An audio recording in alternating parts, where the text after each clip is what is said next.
I'm just kept cutting till my face got better. Kept doing photo shoots till my images got better. Kept DJing until I studied the craft, studied music, studied blending better. Well, I was able to afford better equipment to even perform better. That has a lot to do with your performance too. You got shitty equipment, the quality is gonna reflect. You can't even do certain shit with it's like having a cheap ass camera, man. You can't even capture my best side, you know what I'm saying?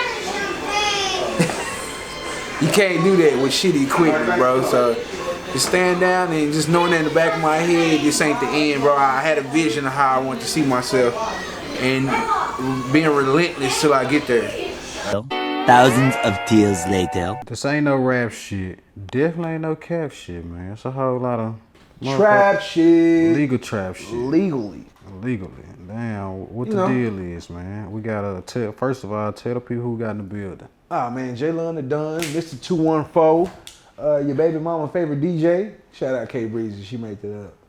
You know, we ain't seen you in It's been about a 4-piece. About 3-4 years. It's been a 4-piece, bro. We had a lot of life happened. A lot has changed. Completely. More blessings, new scenery, more babies. We'll talk about that. Yeah, here we'll get to that, but just more. A lot has happened, bro. Same for you. I see a lot of change. Your equipment wasn't this good, bro. You know, it's growth. Yeah. Elevation. Yeah, I like that. That's why we still here, bro, because I got to keep people around me that's growing. Or y'all going to have me stuck with y'all goofy ass. Nah, for sure. As far as elevation, you know, you're in a new spot. Well, how did that even come about? Man, my heart, really. I knew, shout out to Tracy, you know what I'm saying? It's a homie. And he helped groom me to be able to get to this spot. But I knew eventually I would have to leave somebody else's barbershop. And before I could open my own, I started with a suite just so I could see what this shit really feel like.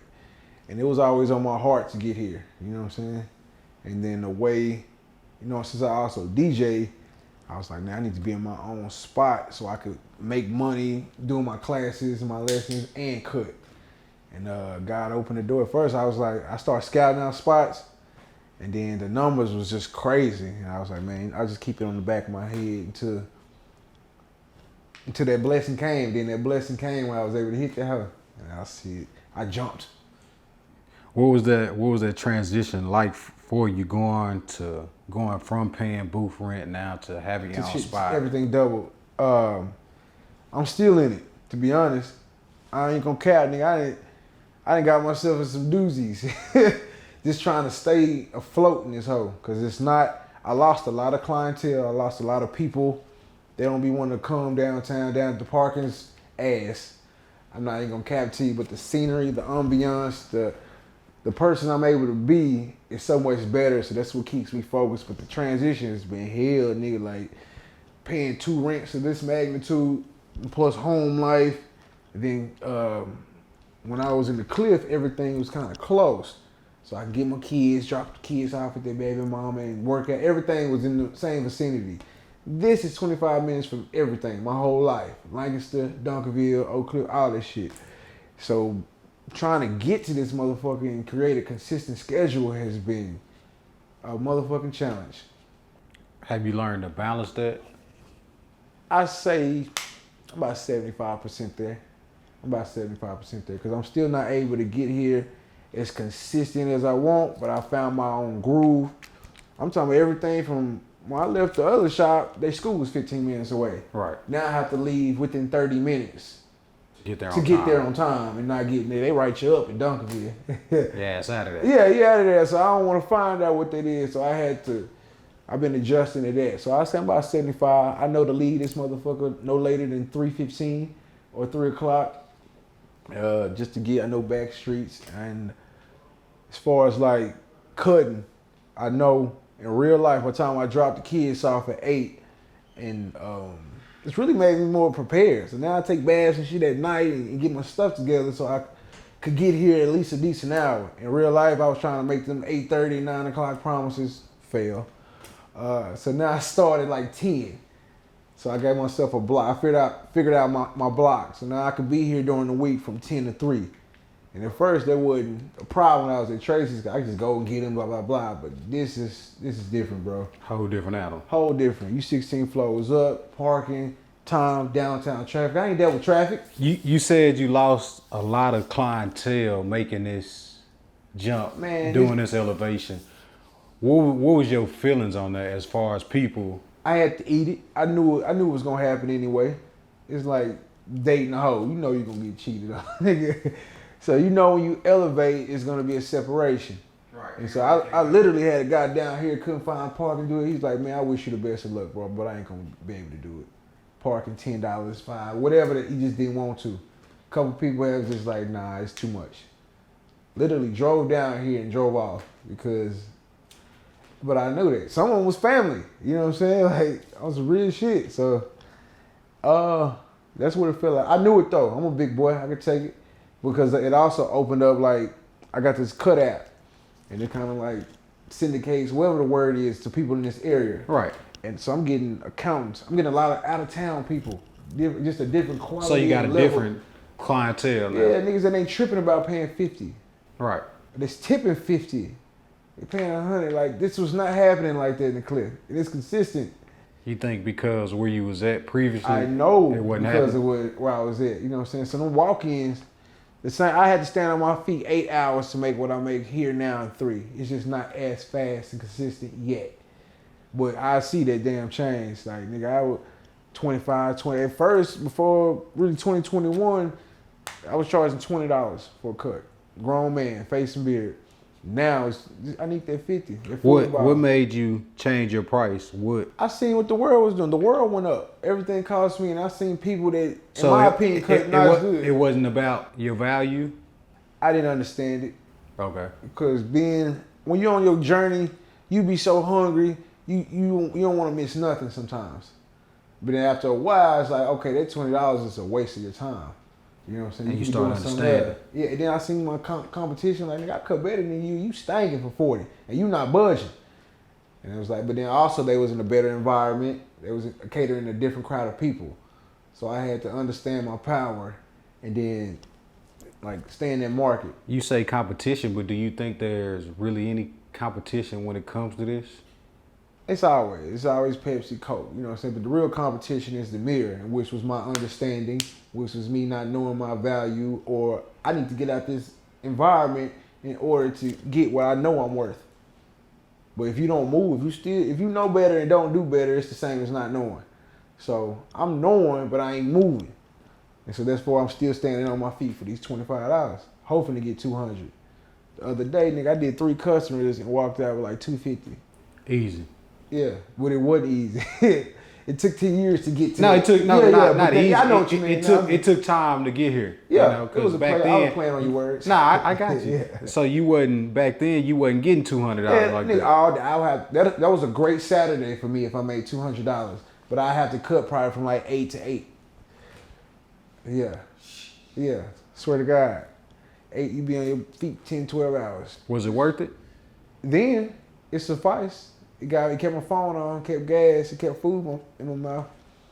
In the last interview we did, you talked about just the money management and trying to figure it out, you know, making the money the day of and shit like that. Has that changed? Nope. Have you? No? Because what I be doing, and I wouldn't advise it. I'm just tough enough and skilled enough to get out of it, but that's it's dangerous, you know what I'm saying? Because when I do elevate, I elevate my cost, you know what I'm saying, my output. And therefore, it's like I'm always... So you make more and you spend more? Yeah, no. So if I made more, I'm going to go to a better building, you know what I'm saying? So now my rent just went up. Right. So yeah, you spend more. It's not like frivolous, but I try to elevate that. I'm always investing. So I wouldn't be sitting here stacking up money knowing my equipment's cheap. Right. You know, or not cheap or outdated. I need a new I need to stay current. So you think in order to be the best, you have to have the best. The top of the line shit? That's it. Athletes, you need the best trainers. You need the best equipment. Barbers, the same. Any craft, if you want to compete and be one of the best, you got to have the best. I was a better DJ than a lot of niggas. So what about the ones that's out there? They got a name and a brand, a big name and a big brand, and they're not the best. Well, as far as this game go, the brand, if you got your brand up, that is the move. Your brand is better. You know what I'm saying? That takes skill to get your name known around the world. You know what I'm saying? I was just watching Don Cannon. Cannon, you remember that from all the mixtapes? Yeah. That's stuck in our heads forever. And Brandon. He's not better than Jazzy Jeff as far as like DJing, but that brand is in our heads. So really, branding is a skill set itself. Marketing and getting your name to something. So sometimes it'll piss you off sometimes, but I respect that. I'm learning the world is more about popularity and what it looks like than what it is. I'm accepting it. I've been knowing it. I was trying to fight against it. So what I'm doing now is trying to make myself look and actually be what I am. A lot of people were just looking good and finessing their way in, but it's gonna be some people that's gonna really test and see what it is. And when it don't pan out, bro, that's just it's ugly. It's ugly, bro. Very embarrassing. Now their ego just shoots to the floor. And we talking about popularity. You seen Instagram, Meta. All that. They selling the checks, which they were doing previously. It was? It was a backdoor to it. They was okay, yeah. I know niggas is taking money. They was asking me, so I'm not doing it. What are your thoughts about that? This is funny. I was meditating before we did this. Clout is to us what crack was to the A's. Hell of a drug. It's one of the worst drugs. It's killing people. You know what I'm saying? It's addictive. It's to be recognized and loved and be something to your peers is more important than being a parent or being in love with yourself. And these motherfuckers is paying to look like they're something, even if they not nothing. Like a lot of these people, these women, like these Instagram models, whatever, they getting booked for like real time money in clubs. And when you get to see them in person, they're dry, they're boring. It's like, damn, nigga, you sold me an image. Do you think society, not society, but social media has watered down when it comes to like intellect and interacting with people in real life? Like, cause people have no social skills. Awful. I be in events, parties where everybody's there, but their heads down.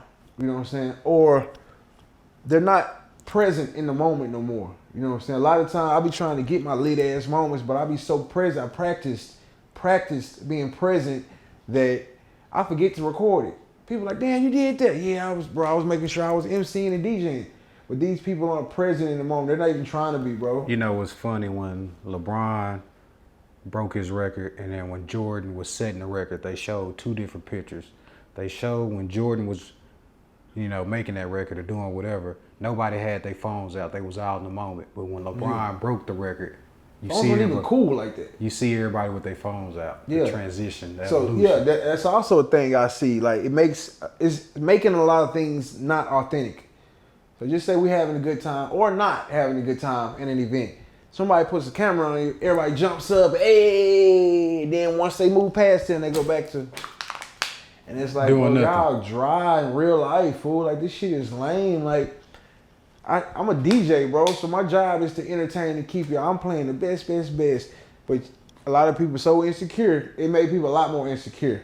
And then the good side is the people who are very secure to jump in front. It's cameras everywhere. So people are afraid to get on the dance floor first out of fear of being put on camera, messing up and not being perfect. Instead of just coming to a party and having a good time. Like it's all about a show now. Even Sweet 16s I do, it'd be more about looking pretty and having balloons than actually getting on the floor and having a good time and making a memory. It's about how it look. And why is your granny and auntie here? Because your mama want to show out to the family, let her know how this, that, and the other. But bro, don't nobody want to have fun. Nobody's grandparents was in my parties when we was in 16 in high school. So we was allowed to express ourselves naturally. But now since everything is for the gram, they adding all these other elements. Why's your uncle and your pastor? Why's your pastor at your Sweet 16? Because your mama want to show how good of a girl she is. On the gram, on the book. Right. And it's just making life weirder than it needs to be. Everything's more cringy than I remember. It's just not natural, bro. I think it's getting worse over time. Or it's gotten worse over time. It's completely, but I see the progress now, because the good part about these phones is we're able to communicate. I can get on there right now and say these type of fruitful information to people, as a decade ago, unless you was around me, you wasn't gonna hear nothing. But now we have access to get knowledge from multiple sources. at any time of the day, every day. Right. So we're able to learn faster with what you want to learn now. We used to have to go to encyclopedias, do a whole thing. Now you can just, hey Siri, what's the capital of Uganda, some shit like that. Right. You can do that now. That's the a capital city or capital municipality holding primary status in a country. We live in a time like this, bro. Department. Okay, I get you. Somebody's always listening. Yeah, which makes niggas a little more nervous to be. It's real hard to be when somebody always listening, somebody always watching. Like when you had a fight in school, like if you got dropped in school, it wasn't gonna be on World Star. You're gonna feel shitty in school probably today, but I mean, it depends on. It'll eventually blow over. What age or what year you was going to school? Yeah, see, I wasn't phones. Nigga, I had a razor.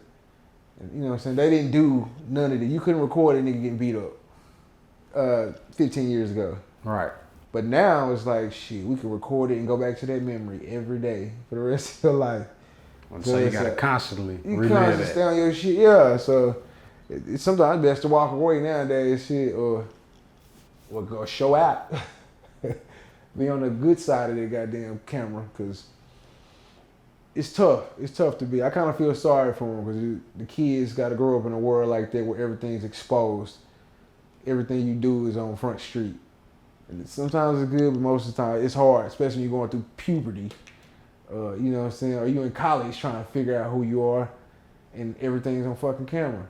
All right. Yeah. Fast forward, you still doing DJing.